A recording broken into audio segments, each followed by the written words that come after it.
Pada tahun 1971, Presiden Amerika Serikat Richard Nixon mengeluarkan beberapa kebijakan dalam rangka menanggapi adanya peningkatan inflasi yang sedang terjadi di Amerika Serikat pada saat itu. Salah satu kebijakan yang dilakukan adalah melarang penukaran uang dolar Amerika dengan emas di seluruh dunia. Akibat perubahan ini, Amerika Serikat dapat mencetak uang dalam jumlah yang hampir tidak terbatas dan menciptakan hutang sebanyak yang diinginkan. Dikarenakan semakin banyak uang yang dicetak, nilai dolar pun menurun, sedangkan harga barang dan aset meningkat. Banyak kelas menengah Amerika menjadi kaya karena harga rumah yang terus meningkat. Mereka mendapatkan kredit dengan begitu mudahnya. Uang mengalir dengan begitu bebas. Untuk melunasi kredit, mereka menggunakan rumah mereka sebagai jaminan. Bagaimanapun juga, mereka berpikir, toh harga rumah akan selalu naik, bukan? Namun, dikarenakan mereka dibutakan oleh keserakahan dan kredit yang mudah, banyak dari mereka yang tidak melihat, bahkan mengabaikan, dampak buruk yang dapat terjadi akibat kondisi tersebut. Pada tahun 2007, muncul istilah subprime borrower, yaitu seseorang yang melakukan kredit untuk membeli sesuatu yang sebenarnya tidak sanggup untuk dibeli. Pada waktu yang sama, muncul juga istilah bailout, yaitu pemberian bantuan keuangan kepada subprime borrower guna menyelamatkan mereka dari kebangkrutan. Ketika krisis keuangan menyebar di Amerika Serikat pada tahun 2007-2008, jutaan penduduk kehilangan pekerjaan, rumah, tabungan, dana kuliah, maupun dana pensiun mereka. Sedangkan mereka yang sejauh ini tidak atau belum kehilangan apapun, takut kelak mereka akan menjadi korban selanjutnya. Halo semuanya, selamat datang di channel Book in a Memo.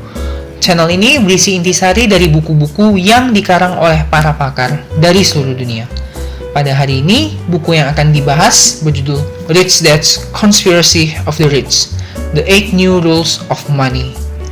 Buku ini diberi judul The Conspiracy of the Rich dikarenakan membahas mengenai bagaimana cara orang kaya mengontrol ekonomi dunia, baik melalui bank, pemerintah, dan pasar finansial.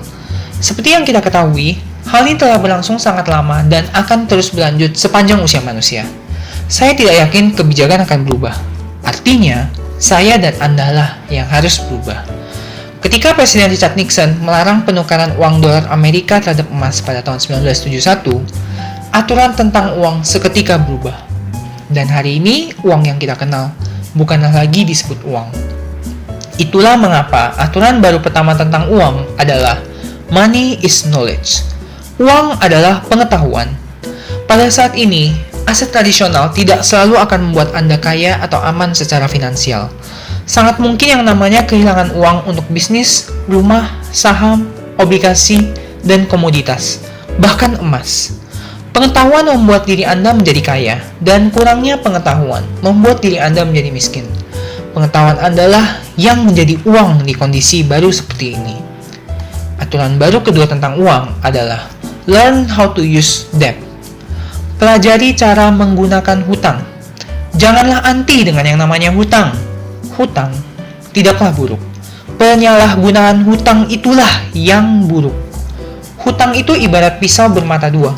Hutang bisa membuat Anda kaya, dan hutang juga bisa membuat Anda miskin. Apabila Anda ingin maju secara finansial, Anda perlu belajar untuk menggunakan hutang, bukan menyalahgunakannya. Pergunakanlah hutang sebagai daya ungkit kekayaan Anda. Setelah mempelajari cara menggunakan hutang, Anda juga harus learn to control cash flow. Belajar bagaimana cara mengontrol arus kas.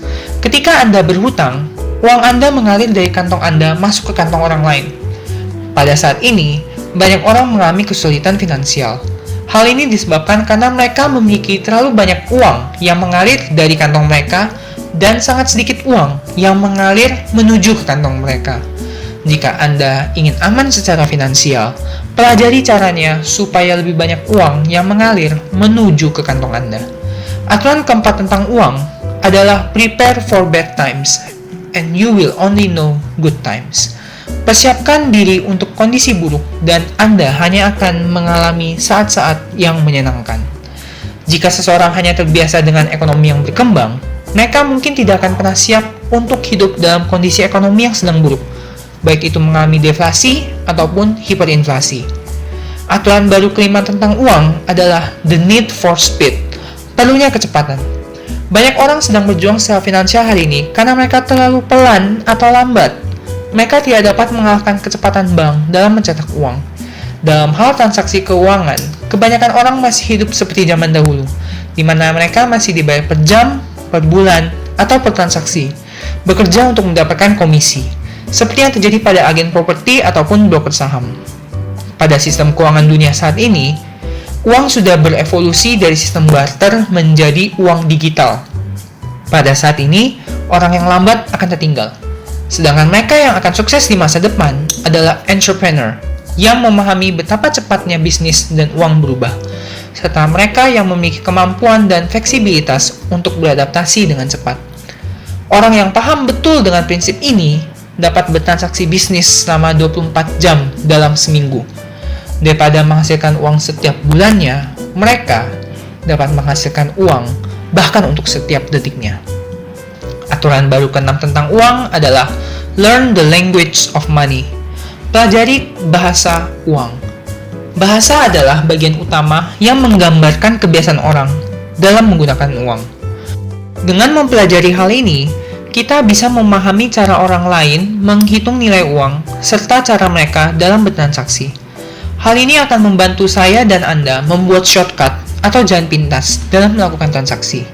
Ditambah lagi, dengan mempelajari bahasa uang, Anda akan mengurangi resiko untuk dibodohi oleh ajaran sesat tentang uang. Ajaran yang selalu menasihati Anda untuk menabung, membeli rumah, maupun jangan berhutang. Life is a team sport. Choose your team carefully. Hidup itu seperti olahraga berkelompok. Pilihlah tim Anda dengan seksama. Untuk melindungi diri Anda, mulailah membentuk tim finansial Anda sendiri dalam rangka membangun atau memperkuat keadaan finansial Anda. Konspirasi memainkan permainan uang dengan tim yang sangat kuat. Anda juga seharusnya melakukan itu. Aturan baru terakhir tentang uang adalah learn to print money on your own.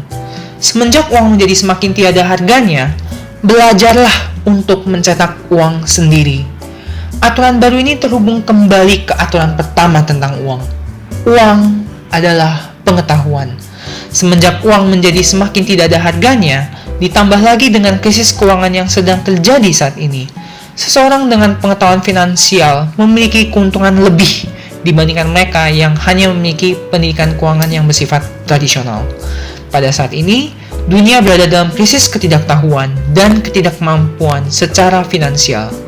Kekayaan dicuri secara legal melalui teks, hutang, inflasi, dan dana pensiun. Dikarenakan kurangnya pendidikan finansial yang menyeret saya dan Anda ke dalam krisis ini, maka hanya pendidikan finansial jugalah yang dapat mengeluarkan kita dari krisis ini.